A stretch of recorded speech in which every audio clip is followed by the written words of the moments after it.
Hey there, so today we have another review. This is a beer from Tripping Animals, right? Yeah, Tripping Animals. So fun label as always, really gorgeous stuff. This is Street Nacho, double IPA, Amarillo Cryo, sorry, and Columbus. Okay, Amarillo, and then with some Columbus in that. Pretty fresh. We're talking 6 weeks, yeah. Very nice, sticking to this. Haven't had a hoppy from Tripping Animals, have I? No. The beer is nice and hazy, full haze, a little bit of particulate, hair particulate. Nice kind of like medium gold, full on haze. Mm-hmm. A little stinky. Pretty nice though. Really nice Amarillo, yeah. I would guess Citra or something like that, but really orangey, really rich. Mango too. Straight out of the fruit, so nice, just dense kind of like orange yellow fruit to that. Really creamy beer. Wow, really good. Yeah. Would have guessed is maybe not lactose, but it's one of those thicker New England IPAs that I like. They really hit the residual sweetness for 8.5. Again, if you're looking for the style, I will say it's a hair sludgy.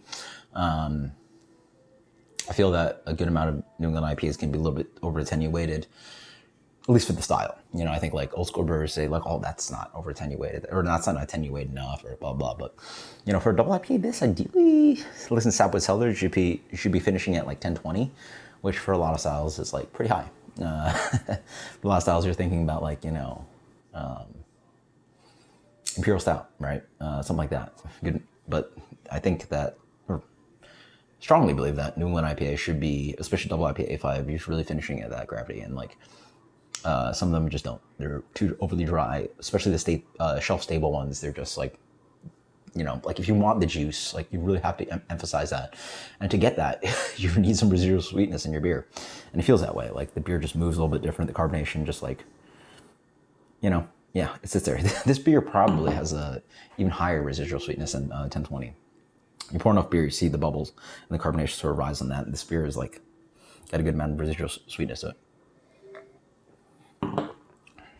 Quite nice. So, talk about all of that, but on the palate, mango, the nice floral note, a lot of like orangey, dense, a little bit of grapefruit bite on the back end.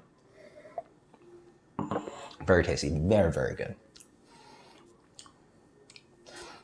This is a beer, I hate hop bite, and you know, especially for a lot of beers, but it's one that feels like it could use a little bit more, right? But we're at a pretty place. Very nice, yeah. Really good. Wow. Reminds me of a lot of Hop Butcher beers, some of the Treehouse beers. You know, very, very good stuff. Let's go with a solid 90. This is right around the ABV I like. You know, 8 is good, 8.5 is a little high. But I'm too high. Sweet spot. Very good sweet spot. Nice chewiness to it. Let's go with a solid 96 on this one. Nice little ping on that. 96, fantastic. Tripping Animals, crushing it. Known for their kind of like dessert sours, but this is absolutely fantastic. World class, delicious double IPA. Street Nachos, check them out. They're out of Doral, California, Florida, South. So check them out. Until next time, guys. Cheers. Later.